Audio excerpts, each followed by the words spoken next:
my channel. Have a happy weekend. And my weekend is a bit hectic today. So 1 o'clock I'm posting this video and 8 o'clock I've shooted this thing. So I can manage editing process and all. And so I'm making a very short video on giving my opinion about job and higher studies. So people who are not aware of it, note down the points, and people who are aware of it, come up with new suggestions which I missed in this video in the comment section below, because every suggestion is valuable. Apart from other distractions, let's get into the topic.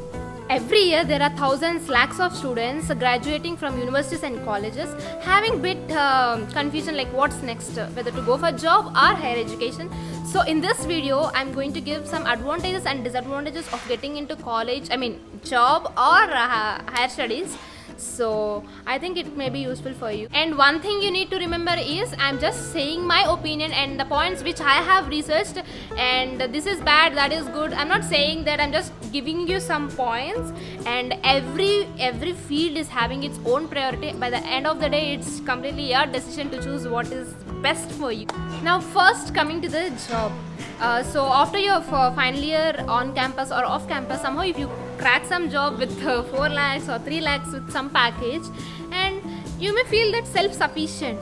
But there are also advantages in this, that after 1 year or after 2 years, if you shift the company, or else if you do very good in your present company, you may get appreciation. And when you shift your company, definitely your salary would be increased with the previous one. So there is an advantage.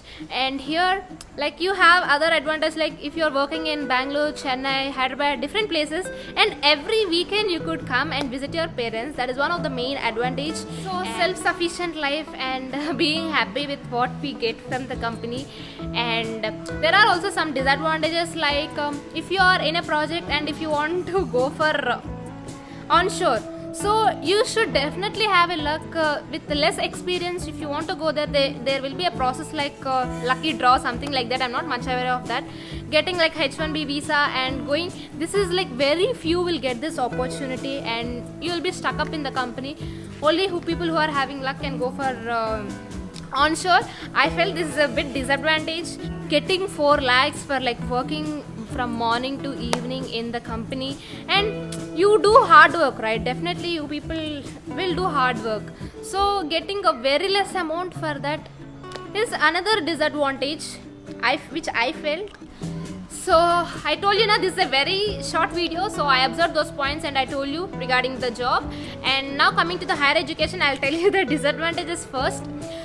This is bit commercial one. You need to invest a bit lot amount of money for your higher studies, because when compared to India rupee value, America, Canada and Australia dollar rate is bit high, so you need to invest more to complete your higher education in other countries. And the other disadvantages is, now if you're in a job, every weekend you could come to your hometown and visit your parents, but higher education, if you are in other country, it is very difficult for yearly, for 2 years once you may visit your parents. But there is also a solution, with temporary or visitor visa, you could take your parents there for 3 to 6 months around, I think. So where there is a problem, there will be a solution also. And next, coming to the advantages, exploring new places, new culture, new tradition, new lifestyle, everything will be different for you. And so for these many years you've been in India, so what happens if you visit for 2 years or 3 years to different countries? I felt this is also a good idea to explore places. And the next one is qualification. Automatically when your qualification increased, your package will be increased. And now in your country, you're doing a job in foreign country, their dollar rate is obviously more, right? You could save, and expenditure also will be more only. But if at all you try to save some amount, and if you convert that amount into rupees, you could make a huge amount of money, right? So this is one more advantage. I think people who are there in other countries, not that much stressed. I didn't experience that, but I felt what I felt everywhere, hard work is must. But when compared to both, see, in India, people who are doing job should work hard for their appraisal or to go for onsets. There's so much stress in their brains. So I felt this thing. And the other thing, India are not interested or encouraged to do work when they are studying. But in foreign countries, if you are 18 years old, you'll be having that permit to work, and then they don't depend on the parents. I think this is the good thing. Like they will be working like 20 hours per week.